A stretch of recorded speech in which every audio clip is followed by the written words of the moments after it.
welcome to Works. So I got a few handles gluing to some liners, kind of moving through a few processes, and I'm kind of literally waiting for glue to dry on a few projects. So I wanted to show you guys how I fix scratches on a knife. So we got a perfect example of a knife that is in really decent shape, but it has some scratches on it. And this knife I want to refinish. This knife is from my brother Jesse, and he sent this to me, and I want to make it shine. So, I think that's what his intention was, to see me refinish this, at least in hopes that I refinish it. And it has like a pin crack right here and a pin crack right here, but you know what? That's okay. This thing's going to turn out great.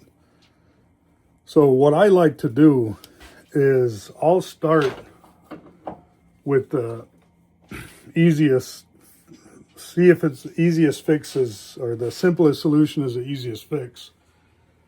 And that would be to go straight to the hard buffer right here. And I got some pretty deep cutting compound right here. I'm going to get this going, and I'm going to see if we can get these scratches out.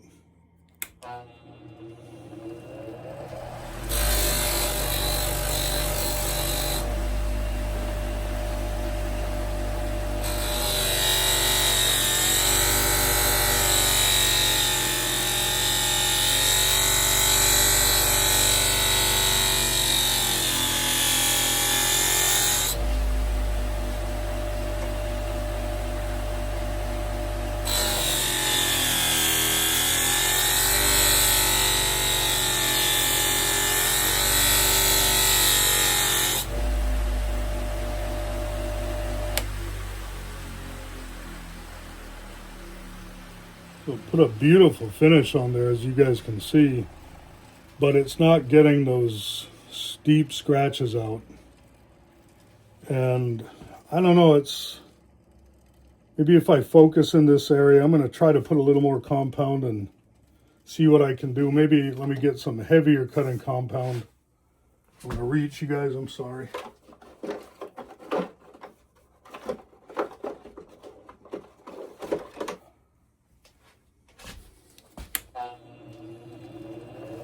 Got some black compounds.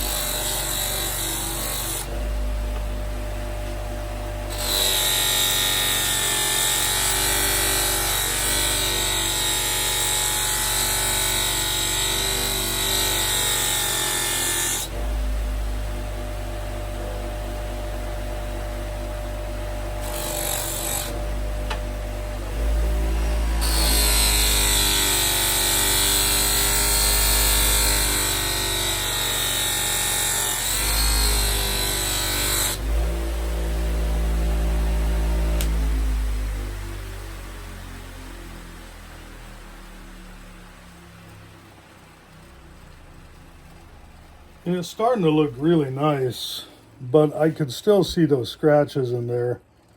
And then of course we got the reverse side, and I can sit here and spend all day trying to get those out. But I'm not going to do that. I'm going to show you guys what happens next. So this is my 12-inch wheel on my 2x72. And the reason why I like the 12-inch wheel is because that 12-inch wheel fits a lot of the contour that's in these hollow grinds on the case knives.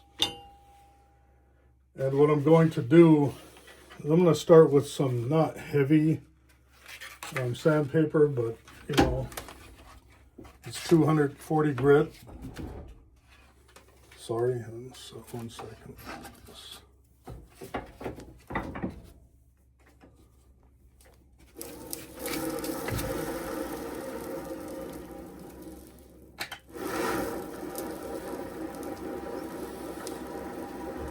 And this is about the max speed that I want to be doing on this. Maybe even a little slower at first. And what I'm going to do is get the knife ready, kind of line it up, and touch it, and then just go all the way to the end. And I'm letting that wheel find that groove. and it's getting there, but you could see it's not getting into that whole area right there. So this wheel is a little too big for that. And I'll show you what my next step, if that was to, if because that happens, I'll show you. I'm gonna turn off the camera just for a second. Right back. So I have this, and I have this small contact wheel down here. It's a 6-inch wheel, so it might serve us better on that radius. But I'm gonna be going about the same speed. I'm gonna try to center that belt right on those wheels.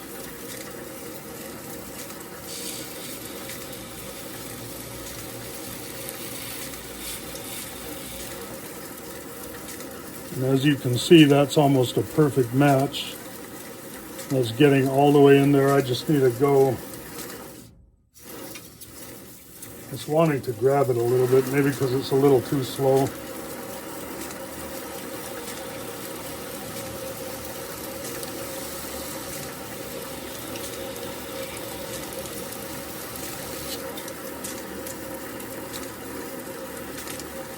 So you see how it's getting all the way in there, and it cleaned up those.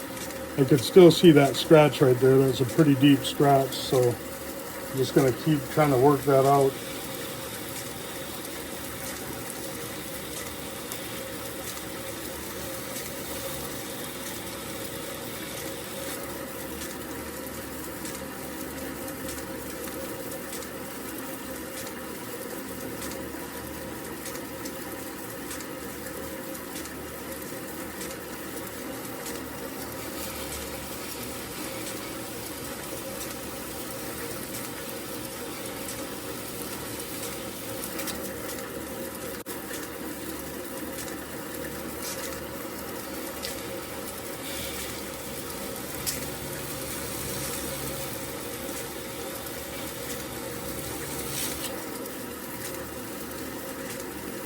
Alright, so I think that got that out on that side, so there's some scratches on this side.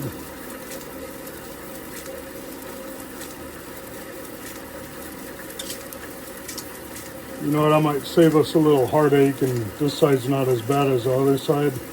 I'll go to the higher grit sandpaper and use a higher grit on this side and then on this side, because you know what, let's just do it and be uniform about it. I'm dipping this in water so it gets slides a little easier on the belt.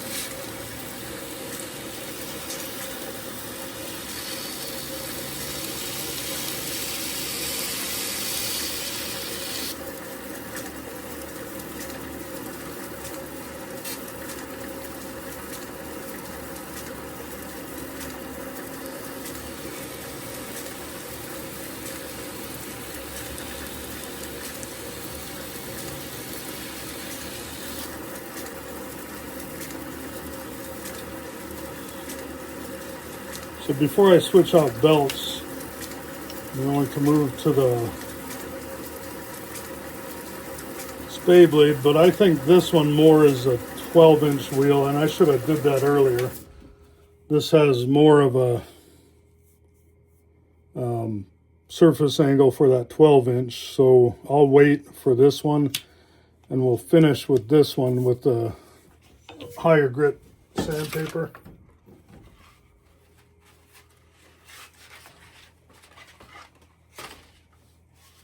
And this is a worn down 220. That other one was a 220, a fresh 220. Makes a big difference when you'll see what I'm talking about.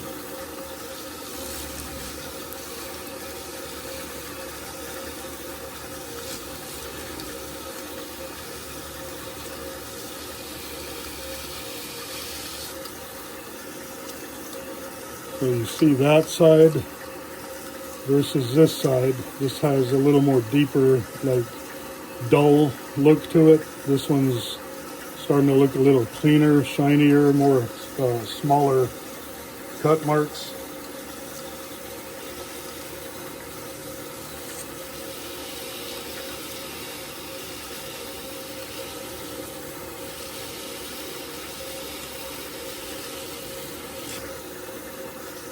ultimately what my goal here is to get such small marks on there where I can buff it out to a high polish like it was before. And we got to remove all the scratches if we're going to make it look right. I guess that's what I'm going to work towards. We'll see what happens. If not, a Scotch-Brite finish is a close second. And I'll show you guys what that is. And this is a 400 grit.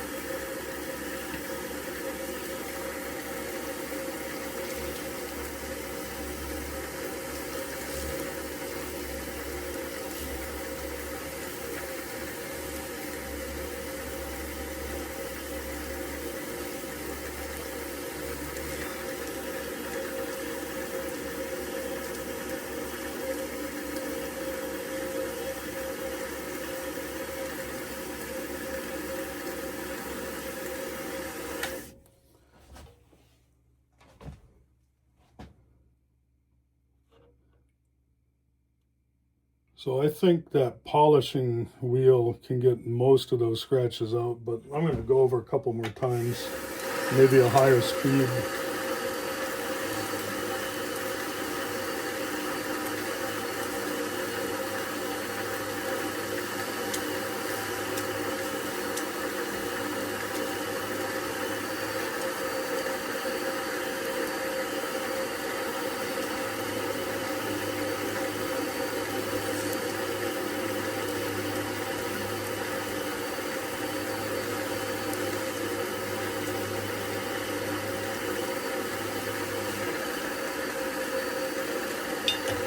I want you to keep in mind, the more you sand something, the more material you're taking off. And you guys could see, I started out with a pretty high grit sandpaper. I guess that a 240, a fresh 240 would do what I needed it to do. Had I started at like a 60, 80, or 120, I would have tore off a lot more material than I needed to. And you notice I didn't touch up here because I feel like the buffing wheel will get those scratches out. And if they don't, we're going to live with those. Or I can show you another trick. See, right here, I get worried about doing this right here to that top part because we might mess up that plunge line. And we just worked real hard to not mess that plunge line up. So we're going to leave that one alone for now. I'll turn the camera back on when the 12-inch wheel is back on. All right, same concept for the spay blade. See all those scratches on there? Yep, that looks like that's just about where we need it to be. Slow, get it right on there and just kind of even pressure back and forth. At least I'd like to do about 4 times, double check it, and looks like we're golden on that radius. So let's clean that up. Won't take much. My finger caught that.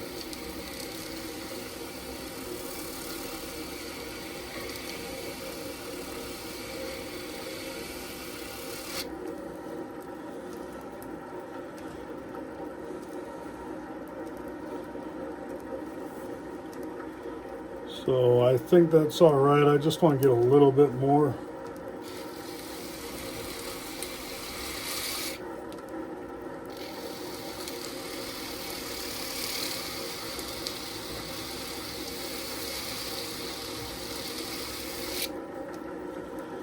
The key is consistent pressure, and I can't even, that's not even building up any heat because of how slow that's going. And that's what we want.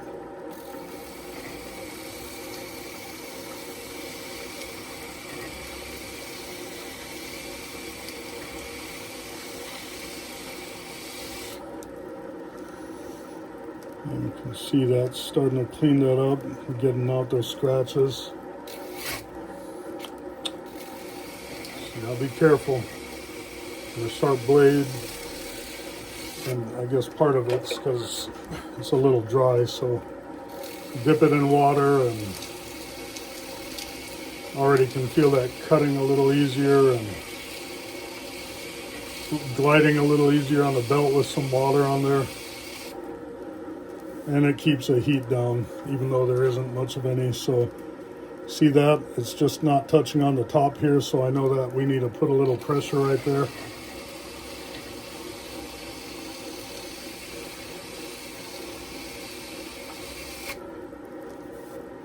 And we're getting there.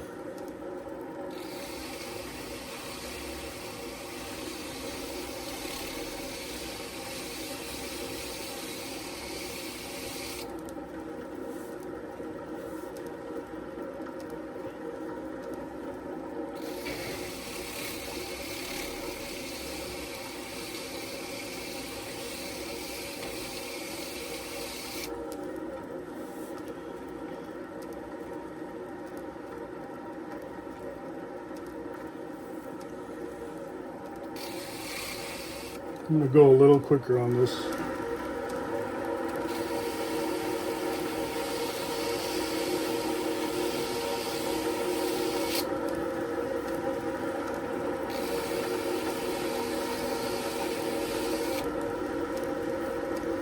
All right, that's where we need to be.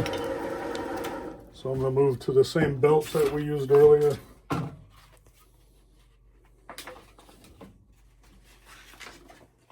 Fresh 220, worn 220.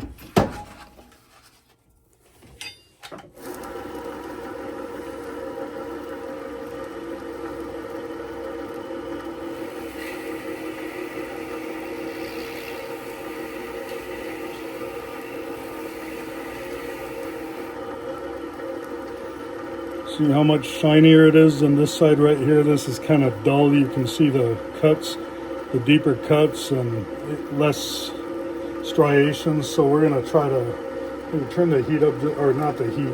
Well, I guess technically we are. So turn the rotations per minute up a little bit.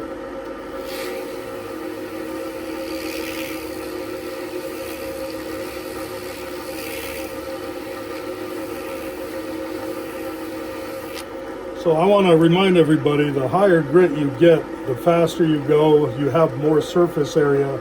The more surface area, the more friction you cause. The more friction you cause, the more heat you build up. The more heat you build up, the more the chances are of you kind of ruining a temper.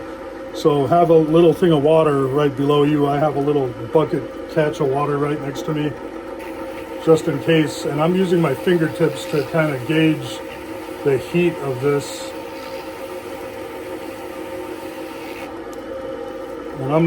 And it's not getting uncomfortable at all, so I can feel it getting warm, don't get me wrong, but it's not like hot buildup or anything. So that's it for that belt.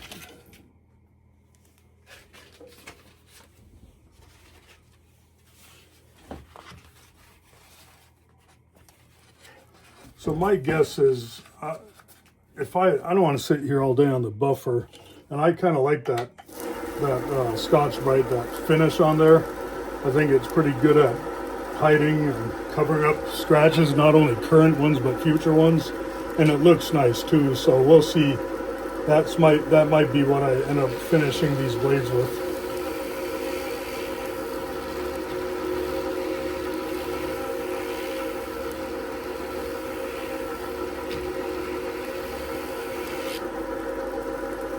And this is that 400 grit belt, starting to get a lot shinier.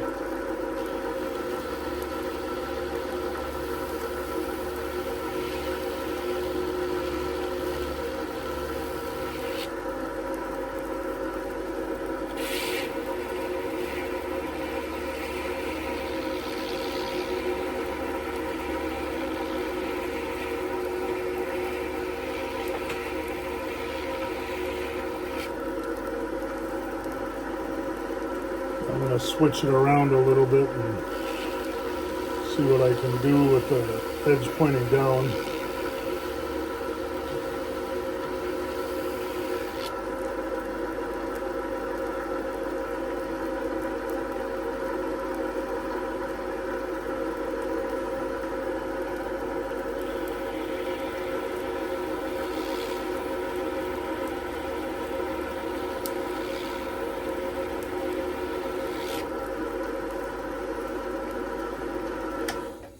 So I think there's enough.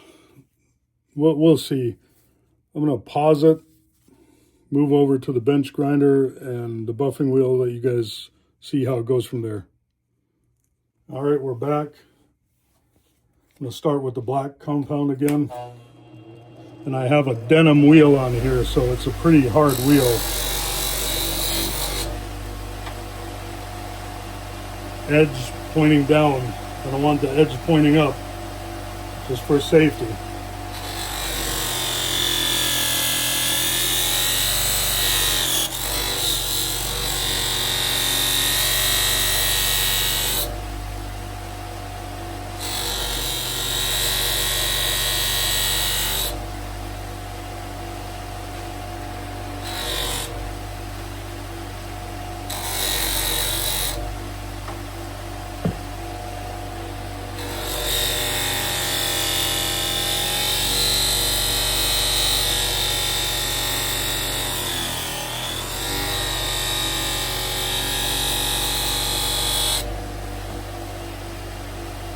Now this builds up heat really quick because we got some pretty high grit compounds in the thousands here, and it has a lot of surface area, a lot of friction.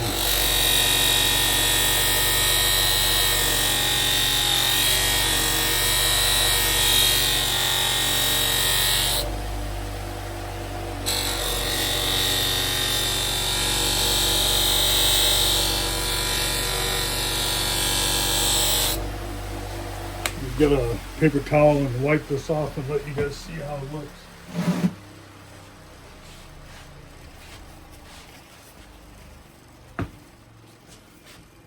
So just as I thought, you see those scratches right there? I mean, where it is polishing it looks great. And I think ultimately, if I went to a higher grit sandpaper over here and spent more time, that might be the way I want to go. But I have a preference, and not out of laziness, but a preference of using that not the fiber wheel, the Scotch-Brite belt to do the finish on blades, and I'll show you why. So this is a fine Scotch-Brite belt.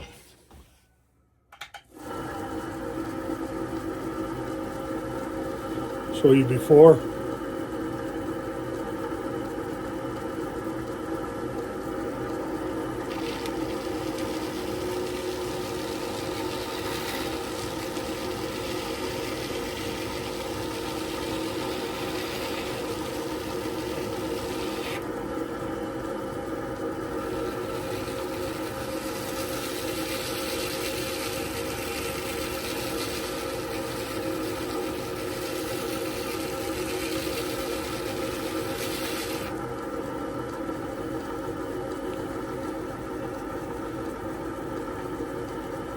Very consistent look to that finish.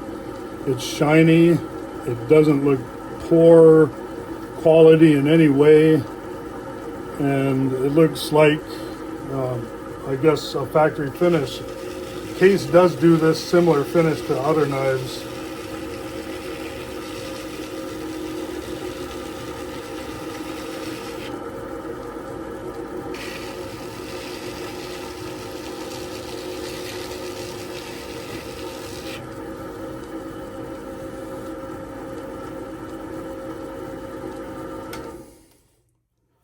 So you guys, that's the process I use on that. I'm not going to go over the process again for the main blade. I'm actually going to go over to the buffing wheel and try to buff out those scratches before I finish these edges, and I switch out this to the smaller wheel again. But I'll turn the camera back on after I get these bolsters polished and everything else polished.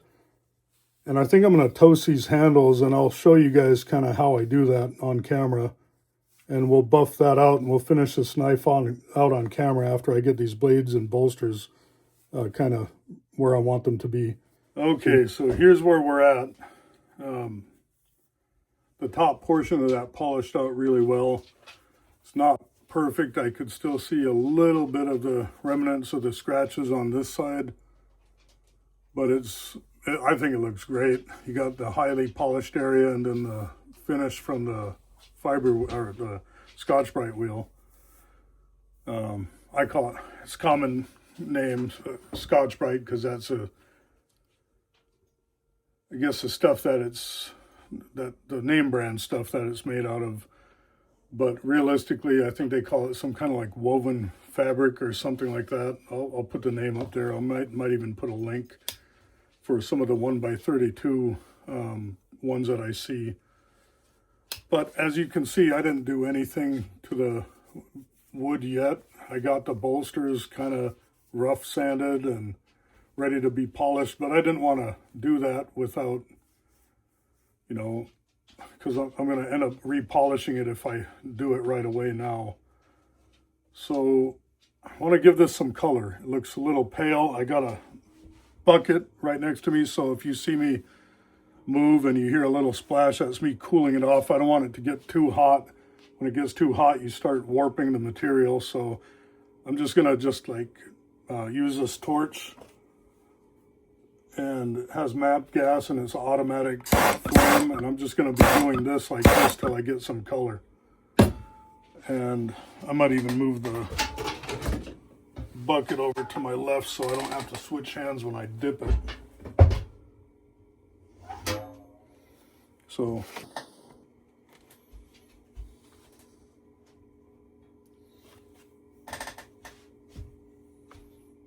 I don't even like the idea of that. I'm sorry. I mean, I can get it. I just don't want to keep sticking my head down there, but oh well.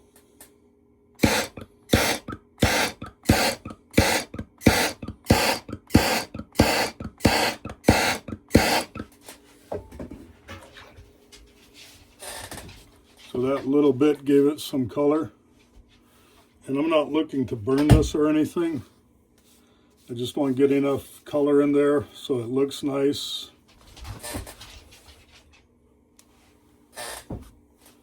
Sorry, my dogs are coming over to the bucket and seeing what I'm doing. But I'm probably going to focus a little bit and feather some in right there, and I can sand it lighter away from that if I need to.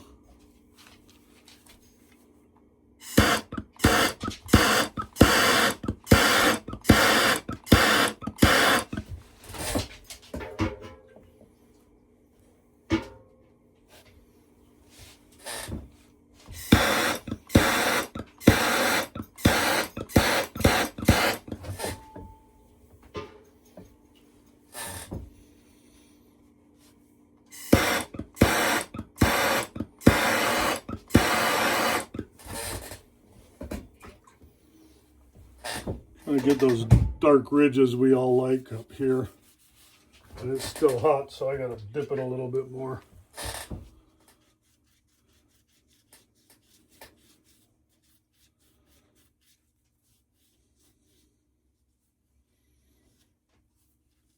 I'm gonna leave that alone right there. And we'll move to this side. You guys see the difference. Big difference.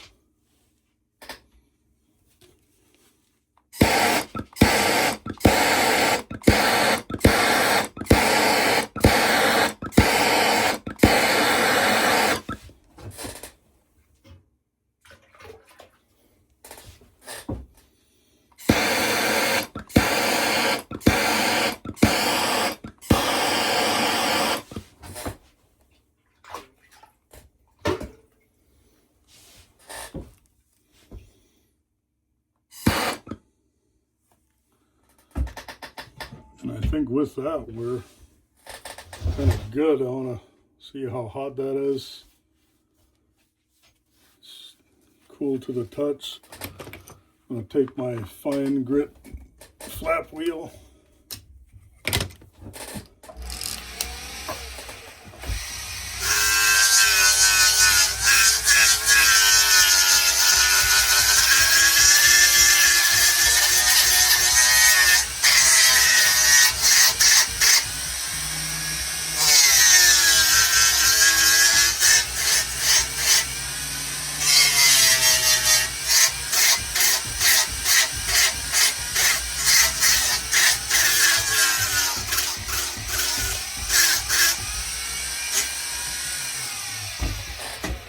I want to show you what a difference that flap wheel makes when you start blending it in. You guys can start seeing where it, I'm probably going to knock it down a little bit right here so it's a little lighter in that middle line and towards the end right here. But you see the difference? I mean, this is like unacceptable to where when this gets polished, you guys will see where this starts popping.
Just a little bit up here.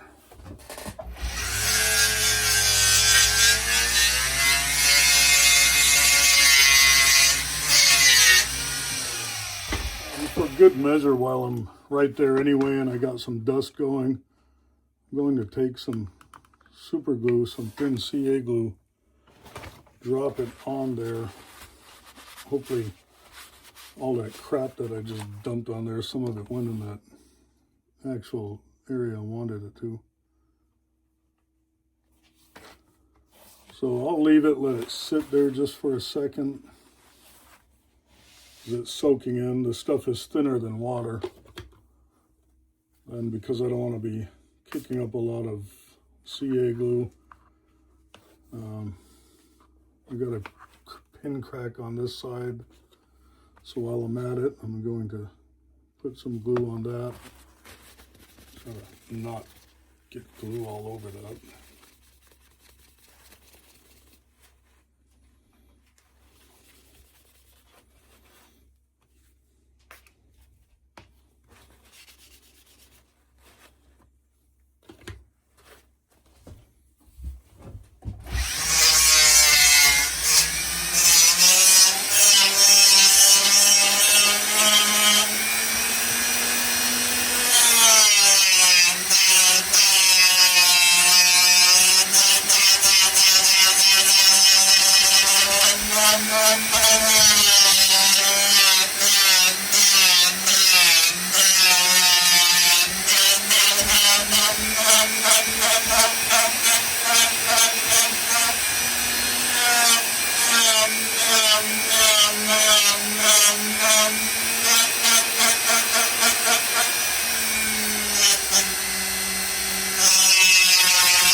I'm going to leave it a little darker than I want because when I go onto the fine polishing wheel, it will lighten that up even a little bit more.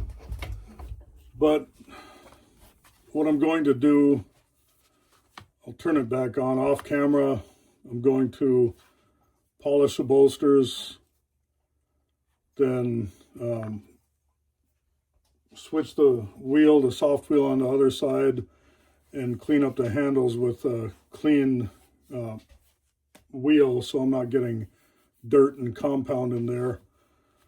But at the same time, with, you know, while it's fresh in my head, it doesn't hurt. I mean, I say that, but let me kind of protect this area right here, and let me get just a little bit on there. Kind of try to get some thin super glue all over that area that might have some open pores. So if I do get like polishing compound, it stays on the surface and it doesn't go into those areas right there. Just a little trick I learned. You know, you can't sand it, I mean, you have to sand way below the surface if you get polishing compound underneath there, and that becomes a huge pain.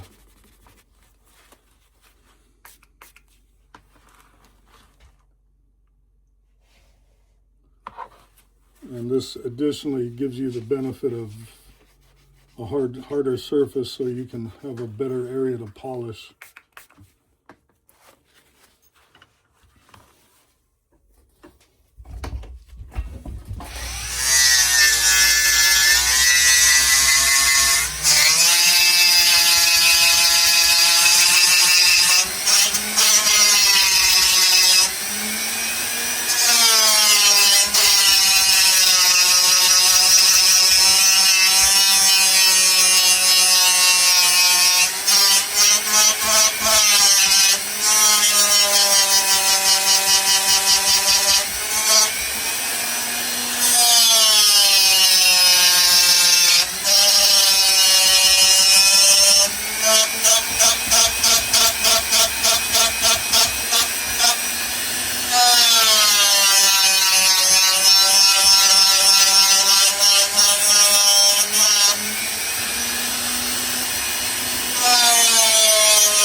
So I got it ready to polish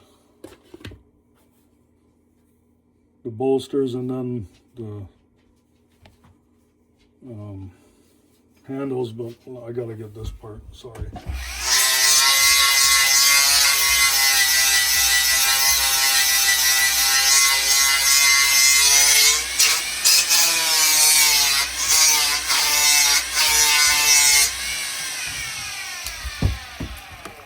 And before I kind of get too far into it, I like to use this white brass brush to kind of clean out the ends. And I do this before I buff, because if I slip and I scratch the bolsters, then I have to rebuff it and it becomes just a pain.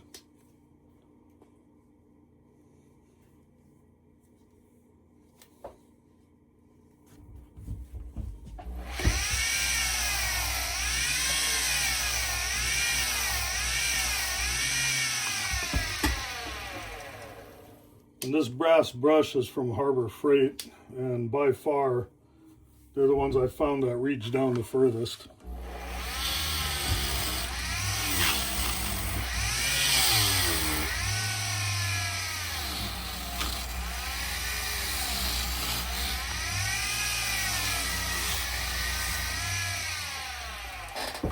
Now this knife was already surprisingly clean when I got it, so I don't need to clean the channels down there. The only rust that I did see was a little bit in here, and it did come from Texas, so depending on, I mean, it's San Antonio, so there's not really a lot of humidity there to cause a rust. So polish bolsters, polish the handle. I'll come back on with the camera. Okay, a little thing I found on here was there was a little chip on the bone. I'm going to fill it with some baking soda, put some brown CA glue on there and re-sand that part. But guys, I've seen this process in my other video. I'm just going to do it off camera, show you guys the results. I cleaned it with some acetone. I'm going to go in and scrape it a little bit more before I put it so it has a good surface to stick on. Just real quick, I put the baking soda in there, and I put Starbond light brown medium CA glue on there, sprayed activator on there, and it's already hard to the touch. So I'm going to sand it while I have you guys, I figured I'd turn the camera back on, show you guys in real time how quick this is.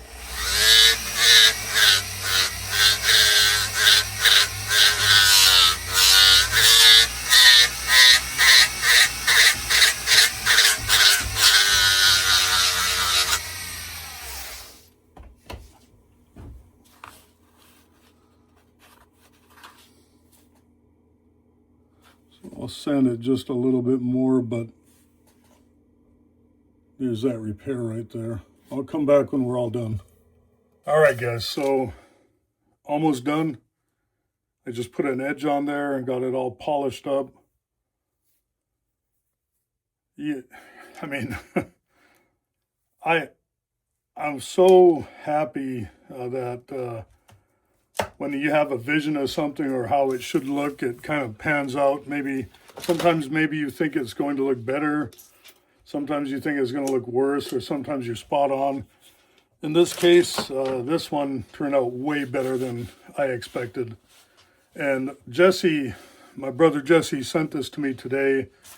And I was looking for some projects to do that quick, like content projects that I could get done and release to you guys fairly quickly. And I wanted to do this because it's a shop series video and you guys tend to like those. And, you know, this kind of checked the box because, I mean, it helped me in a little bit of a selfish way because I got to do something on one of my knives.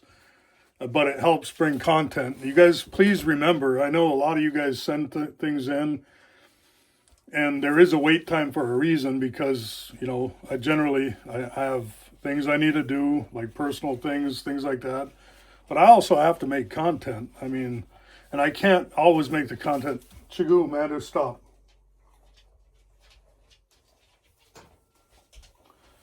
Sorry, I can't concentrate when my dogs are sitting there like slobbering and looking at things, and now they're getting excited because I called their name. But they're in here because I'm babysitting. They get mischief when they're in the yard. They bark at too many people, and you know, they like being in here because it's a lot warmer in here and they're not stuck inside the house. And oddly enough, both of them grew up in my shop, especially my Carillion. He sleeps in here when I'm working on stuff all the time. But what I'm doing right now is I have some ballistol, and if you guys haven't used it, it's a great oil.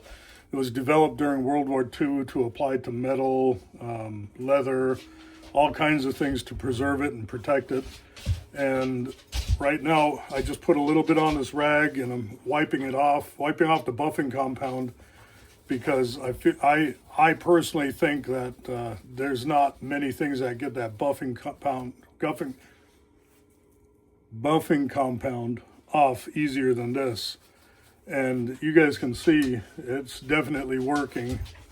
And if I switch it over to the other side, the like cleaner side, and I take and I just wipe off a little bit in certain areas on the handle. Sorry, that movement probably below the camera isn't good, but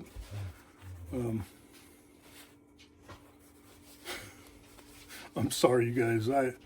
I try my best, but I do got a pretty good sense of humor, and you know, sometimes I'm sorry.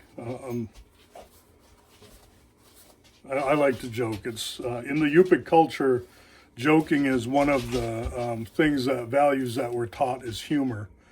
And we actually have a system in place where when we have cousins, we call them the teasing cousins. And, you know, it's always said that you only tease somebody that you like.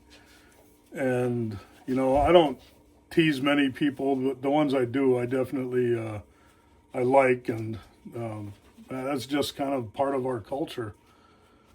And, you know, I'm sorry, I was going to go down a rabbit hole, but I won't. I'll show you a couple things. So that's wiped down. Let me get some of the light on there so you guys can see. And I'll do a short on this as well.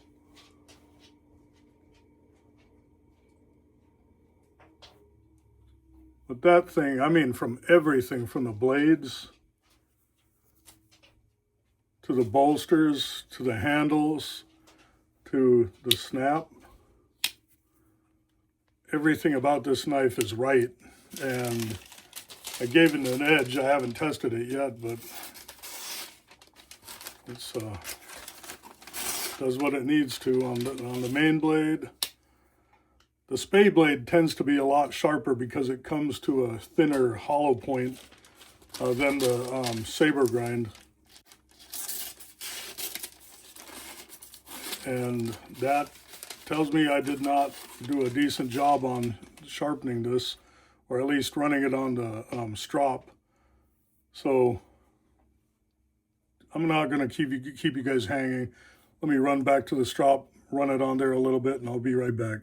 All right, it's not a strop, it's a paper wheel, but it has buffing compound on there, so it's kind of like a fast spinning strop.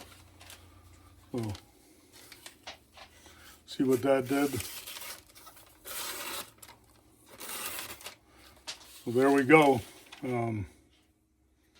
Razor sharp. Let's see if that, yeah, shaving hair. Jesse, brother, you know, please tell me what you think. I mean, you're the one who sent this to me. You knew how it looked when you got it, inside and out. You know, I don't have that many case hunters, and I don't think I got the one bone stag from my younger brother Dennis for Christmas, and I love that thing, and I love the look of it, and I was always wanting one of those, and it's super cool. And now to have two, and you know, one from my biological brother, my younger brother, and one from another, my brother Jesse, you know, that has a lot of meaning to me, and this is going to have a good place in my collection my entire life.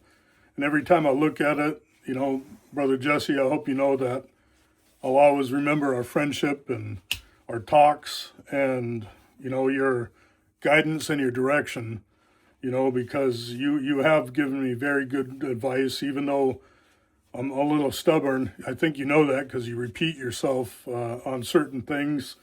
And let me just say, I hear you. I absolutely hear you. It's I'm a stubborn guy. I'm 50 years old, and I get stuck in my ways, just like many of us. And, you know, with that, you know, I don't think he'd mind, but if you guys haven't subscribed to Wicked Blades, Brother Mangas, I'd recommend going over, you know, check him out. He's a good guy, you know, he has a good heart, and, you know, he definitely has a passion for knives and his family. And he's going through some struggles right now, and he's alluded to them in the past couple of videos he has. And I personally know what he's going through, and it's not my place to say. But I do know, and I will only say because he has said he's struggling with some things. And I just ask that everybody get together and, you know, give him a kind word, say a prayer for him, his health, his family's health, his well-being. And that would mean the world to me. I know it would mean the world to him. But you guys stay warm. You guys stay safe. Thank you guys for joining me. Take care. Kuyana.